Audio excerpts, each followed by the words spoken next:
அன்பான நண்பர்கள் அனைவருக்கும் கமலாவின் இனிய சுதந்திர தின நாள் வாழ்த்துக்கள். இது என்னோட 172வது புக் ரிவ்யூ வீடியோ. இப்போ நான் இந்தியா ஏரோஜி முதல் மோடிஜி வரையிலான வரலாற்று தொகுப்பு அப்படிங்கிற இந்த புக்கு எம்.ஆர். ரகுராமன் அவர்கள் எழுதின இந்த புக்கில் இருந்தாங்க இன்னைக்கு நான் சொல்ல போகிறேன். சுதந்திர போராட்ட வீரர்கள் பற்றி நிறைய சொல்லியிருக்கார், நிறைய பேரை பற்றி. இன்னைக்கு ஆகஸ்ட் 15 நம்ம இந்தியா சுதந்திரம் அடைஞ்ச தின நாள் ஆனதுனால ஒரு சுதந்திர போராட்ட வீரர் பற்றி தாங்க இன்னைக்கு நான் சொல்ல போகிறேன். வாங்க வீடியோக்குள்ள போகலாம். இவர் இந்தியாவின் இரும்பு மனிதர் என்றும் நவீன இந்தியாவின் பிஸ்மார்க் என்றும் புகழப்பெற்ற சர்தார் வல்லபாய் படேல் அவர் பற்றி தாங்க இன்னைக்கு நாம பார்க்க போகிறோம். இவர் குஜராத் மாநிலத்தில் கரம்சத் அப்படிங்கிற ஒரு கிராமத்தில் ஜாபர்பாய் பட்டேலுக்கும் லட்டுபாய் அவர்களுக்கும் 1875ஆம் ஆண்டு அக்டோபர் மாதம் 31ஆம் தேதி ஒரு சாதாரண விவசாய குடும்பத்தில் தாங்க பிறந்தார். இவர் தன்னுடைய பள்ளி படிப்பை எல்லாம் குஜராத்தில் முடிச்சுட்டு மறுபடியும் வக்கீல் தொழிலில் ஆசைப்பட்டு சட்டப்படிப்பை படித்து வக்கீல் தொழிலை செய்துட்டு இருந்தார். இவரோட வக்கீல் தொழிலில் நல்ல நுணுக்கமாக வாதாடி பலவிதமான வெற்றிகளை குவிச்சுட்டு இருந்தார். அதுக்கப்புறம் இவருக்கு ஜாவர்பா அப்படிங்கிற ஒரு பெண்ணை இவரோட 16வது வயதில் இவருக்கு திருமணம் செய்து வைத்தார். இவருக்கு சர்தார் வல்லபாய் படேல் அவருக்கு மணிப்பெண் அப்படிங்கிற ஒரு குழந்தையும் தயாபாய் படேல் அப்படிங்கிற ஒரு இரு குழந்தைகள் பிறந்தனர். அதுக்கப்புறம் சர்தார் அவரோட வல்லபாய் படேல் அவரோட 33வது வயசுல அவரோட மனைவி பிளேக் நோயால பாதிக்கப்பட்டு காலமானார். அதுக்கப்புறம் அவர் தன் மனைவியின் மேல உள்ள அன்பால மறுமணம் எதுவும் செய்து கொள்ளாம வாழ்நாள் முழுவதுமே வாழ்ந்து வந்தார். அதுக்கப்புறம் 1910வது ஆண்டு தன்னுடைய சட்டப்படிப்பை மேல் படிப்பு படிக்கணும் அப்படிங்கிறதுக்காக அவர் இங்கிலாந்து சென்றார். இங்கிலாந்து சென்று 36 மாதம் படிக்க வேண்டிய படிப்பை 30 மாதத்திலேயே படித்து முதன்மையாக தேர்ச்சி பெற்றார். அதுக்கப்புறம் அவர் இந்தியா திரும்பி அகமதாபாத்தில் தன்னுடைய வக்கீல் தொழிலை மீண்டும் தொடர்ந்தார். அந்த சமயத்தில் தாங்க சுதேச இயக்கம் உச்சகட்டத்தில் இருந்தது. உச்சகட்டத்தில் இருந்த உடனே அவர் மகாத்மா காந்தியோட உரையாடலை தான் கேட்டார். கேட்ட உடனே அவர் தன்னுடைய வக்கீல் தொழிலுக்கே துச்சமாக நினைச்சு அதை விட்டுட்டு அந்த காந்திஜியோட அவர் சுதேச இயக்கத்தில் சேர்ந்துட்டார்.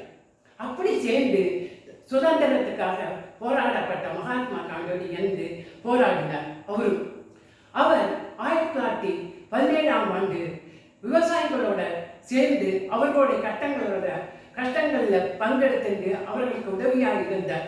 அந்த சமயத்தில் 1918 குஜராத்தில் ரொம்ப வெள்ளம் ரொம்ப கஷ்டப்பட்டு பஞ்சத்தில் ரொம்ப கஷ்டப்பட்டிருந்த சமயத்தில் தாங்க வல்லபாய் படேல் அவர்கள் தன்னுடைய பர்சோலி சத்தியாகிரகம் அப்படின்னு ஒன்று காந்திஜி தலைமையில ஆரம்பிச்சு இவரை பண்ண சொன்ன உடனே இவர் எல்லா நில சொந்தக்காரர்கள் எல்லாரையும் அழைச்சு அவர்களோட இருந்து அந்த பர்சோலி சத்தியாகிரகத்தை நடத்தி வெற்றியாக முடித்தார்.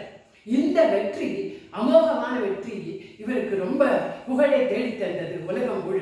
அந்த சமயத்தில் தான் மகாத்மா காந்தி இவரை சர்தார் அப்படின்னு சொல்லி பட்டம் கொடுத்தார். அன்று முதல் அவர் சர்தார் வல்லபாய் பட்டேல் ஆனார். அதுக்கப்புறம் 1930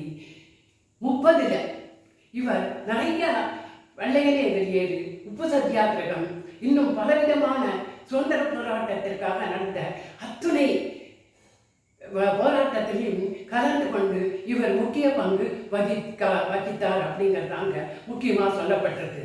அதனால 1931 இவரை காங்கிரஸின் தலைமை செயலாளராக மாற்றினார்.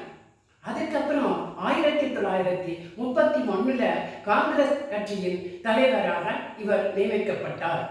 அது அப்படி 1942 வரையில் சல்லாவித போராட்டத்திலும் கலந்துண்டு எல்லா எல்லா சுதந்திர போராட்ட வீரர்களும் சிறைக்கு சென்றார்கள்.